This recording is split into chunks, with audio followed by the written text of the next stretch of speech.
clip is from TalkSport. We obviously see one of the biggest transfer stories circulating at the minute is Isak being close to a move to Liverpool. I think most people feel it's going to happen.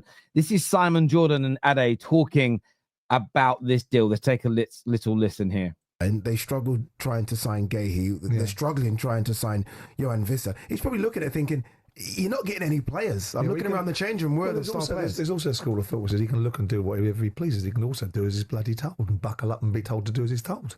And it depends how strong the football club wants to be. I mean, Liverpool can sit there. I'd like to see at times these miscreants over the PFA start having a few things to say about players and their attitude when they decide they're not going to turn up for training or they're not going to turn in for contractual obligations because they don't like the club they're now playing for, and the LMA and with managers and their conduct at times. But we'll leave Mr. O'Neill to deal with that, given he's the chairman of the LMA now.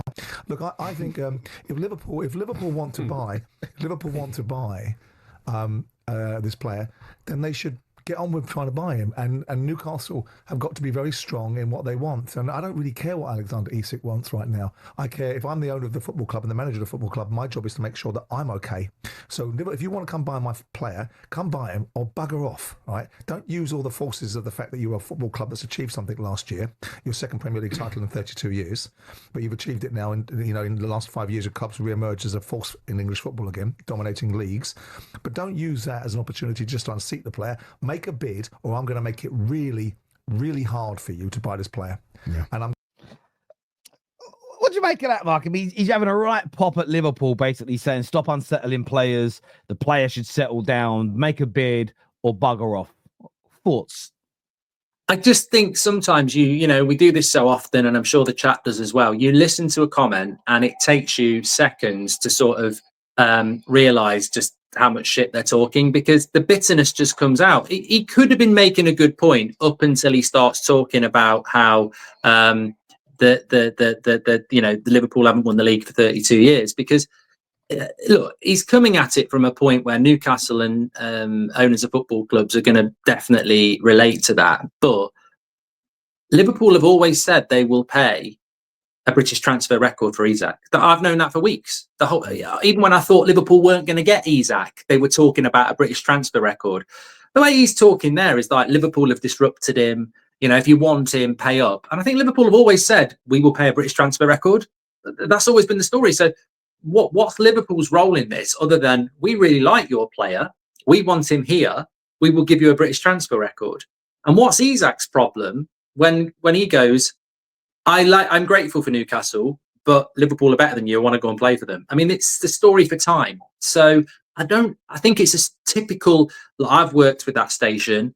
Sometimes they have 2 hours to fill and they'll sit there and go, how do we wind Liverpool fans up?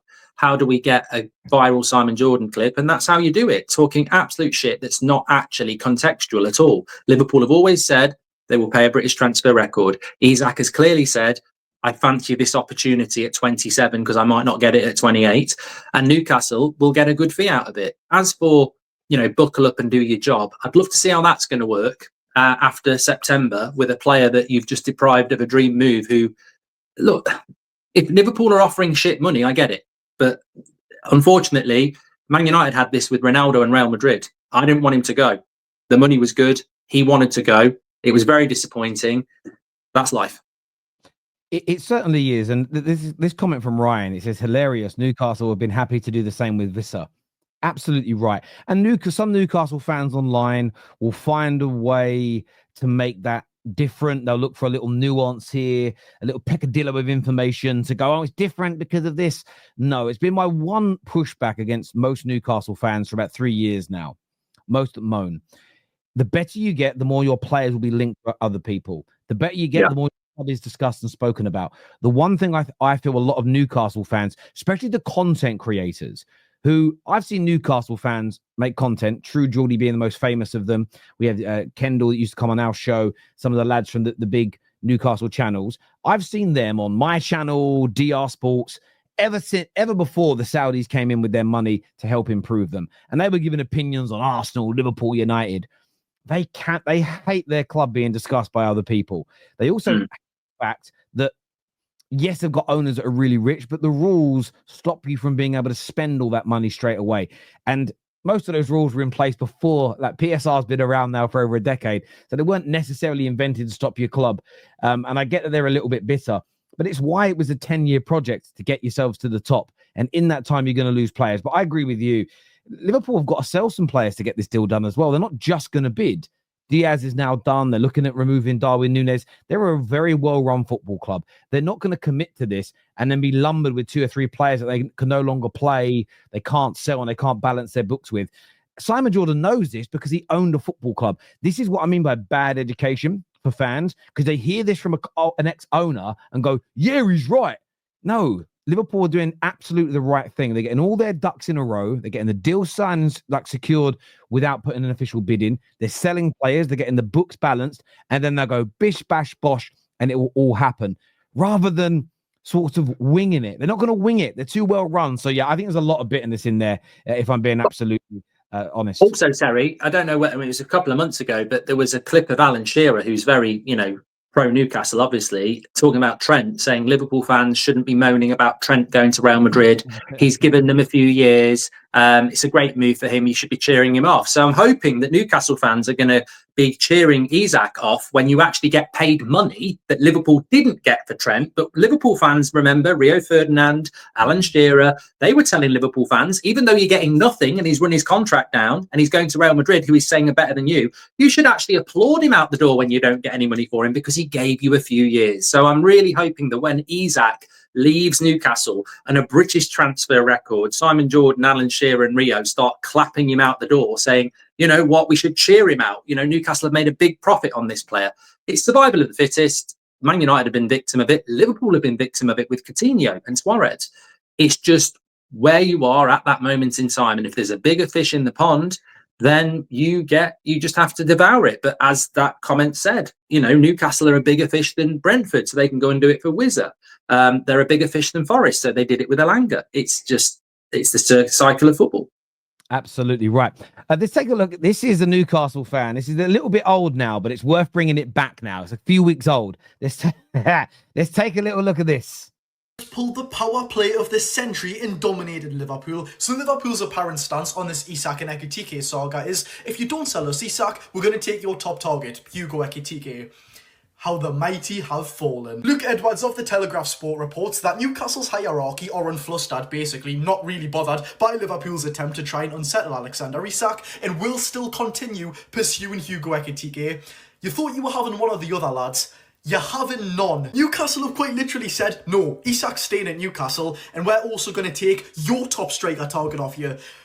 Who is this club? I genuinely don't recognise it. Whoever's running things on the transfer front for Newcastle must have some absolute bollocks to tell a club of Liverpool's size to say, you're not having Isak and you're also not having Ekitike. Oh my god. And let's be real, Newcastle fans, it's not hard to do that. We've always been used to Newcastle rolling over for other clubs, selling players at the first chance we get under Mike Ashley, but we're serious now. No joke aside, we're actually a big, serious club, and this was our first chance in the footballing world to prove that statement as well. I don't want to sound like a broken record, but yet again, keeping the best striker at the club and signing a player for as much as we are going to sign for the calibre of player of Hugo Ekitike, that sends shockwaves throughout football. I don't know who this person is, Terry, so I don't know whether he's, some people do it for banter. We had someone at the United stand who left and just had a personality transplant within 24 hours. We were all laughing at his videos going, oh my God, he's like completely changed. That's not who he is. So there are people who can do this, but I hope he's doing it for banter, because otherwise he's made himself look a right fool. I mean, I saw someone the other day say Newcastle in this transfer window basically are a zebra crossing to another deal, black and white. And I mean, the list is endless. What is it now? Guehi, Delap, Pedro, Ekitike, and Mbumo. They wanted maybe Cunha Sesko. Well. They wanted Cunha as well. Maybe Sesko. Yeah. I mean, United potentially, although the media is saying that the Newcastle leading right now, could do 3 players this year. I'm in agreement with you. I don't know this young man, and I mean no disrespect to him. Part of me thinks anyone who's followed transfers for more than say 2 or 3 years could see exactly what was going to happen, especially when it comes to Liverpool, because if Isak was impossible, The Liverpool media would have shut it down months ago. They didn't. I would have just. That's my thought on it as well. Yeah. I would have just personally, if I was a Newcastle fan, I'd have kept absolutely stum. I'd have kept completely quiet, because the worst part is the complete opposite has happened to what he said. They're losing both, which is just, I feel for him. I feel for him. I tell you what, though, like Newcastle fans are, I mean, it's amazing. Like, we played them in that cup final and we beat them, didn't we, under Ten Hag? And I was sort of stunned that evening. The vile nature of the Newcastle fan. They are quite vile, some of them. I've always liked Newcastle. I grew up in a place on the outskirts of Nottinghamshire, near Cotgrave, which was an old mining village town. And loads of Geordies lived there. And you know, when they had Keegan and that, as much as I loved United beating them, I did like the way they played football. So I've always liked Newcastle. I actually feel sorry for them, because I don't want it to be the top four. I want it to be like last season, and the top four are sort of pulling away. You can't argue with Newcastle's. You know, I'd be annoyed if I was a Newcastle fan, but you can't be annoyed with the club. Like, they are the players they've gone for: João Pedro, Delap. All these players, they're all good signings, and if they got 3 or 4 of them, you'd look at Newcastle and gone, they've taken a step up like Chelsea, but they just can't get the players in. And I don't know. I've always thought this. London is always going to be a bigger pool than Newcastle, and so is Liverpool and Manchester. Newcastle is way out of the way if you're not from the UK, and I do wonder whether that sometimes plays on the minds of, you know, the top players. I think, you know, Newcastle probably have a profile of player that they can go and get, and it's the player that wants to come in and then, you know, maybe step up, like Isak, Bruno Guimaraes, Joel Linton, Tonali. But you can't knock their ambition. They've just been, unfortunately, beaten down quite a lot this window. They could end up with Nicholas Jackson as well. That's the thing. It could get worse. Yeah, they might end up with him. We'll see what happens with Šeško, as we'll get onto in a minute. There was also this clip. This is also from a Newcastle fan from a few weeks ago, and about 30 people sent this to me, going, can you and Mark react to this week? So let's take a look at this one, which I call an OBG, an oldie but goodie. Yeah. You're worth like billions, but you can't. You have to sell. You don't have to sell this summer. It's all paper nonsense. You haven't got a clue. Pete, we'll give you 50 million for him. You haven't got a clue. We haven't got to sell this summer. And Talk Sport has been spouting that nonsense for months. And it's absolute. Simon Jordan's told us. To listen to. So you know something? It's absolutely hilarious to listen to, because you've been spouting FFP nonsense for 3 months. And we don't have to sell. When you've got to sell players, you have to sell them. You might get a bit more. We don't have to sell, Gabby. If you listen to what I'm saying, we don't have to sell. The papers have been talking nonsense for months.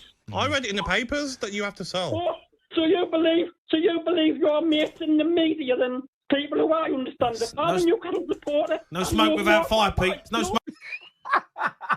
I've obviously never heard that before, because I don't listen to talk shit, but that is... I mean, they're just, to be fair, they're picking on him there. They're both winding him up. They're both winding him up. But it is funny. That's why I love football, though. Some fans just get really emotional about it.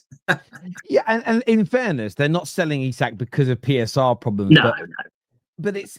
I got your point around the attraction of Newcastle. Although, by the way, I mean, if you've anyone watching wants a good night out in England, go out in Newcastle. It may be the best place to go out in the whole of the country. It's amazing. But I think there is a PSR issue in why they couldn't get Mbeumo, why they couldn't get. It is the salary. Now, it always gets twisted into, oh, you ain't got Paul, you just paid more money. Well, if you look at all the biggest teams in the world that are all considered the most attractive, they also all have the biggest wage bills. So it's part of the package. If you're wanted by Man United to be the new 10s and you're seen as 2 of the best players in the Prem and you're going to help get us back to the promised land, that's what you're being sold, you're going to be paid a premium for it. You can't be like, we see you as the best there is. We want you more than anybody else. You're going to get Man United back to the top and we're going to pay you 50k a week to a 26-year-old in football. You're never going to land them. You've got to pay them the going rate. And any club that Mbumo went to were going to pay a minimum 150 to 180 a week. The same as Isak. Isak's being told by Newcastle fans for 18 months, the media for 18 months, the club for 18 months, best striker in the world. So what's he going to say for a contract renewal? Pay me the same money that the best strikers in the world earn then. You can't have it both ways. Sometimes you're better. I say this a lot. Control the narrative about your own club better.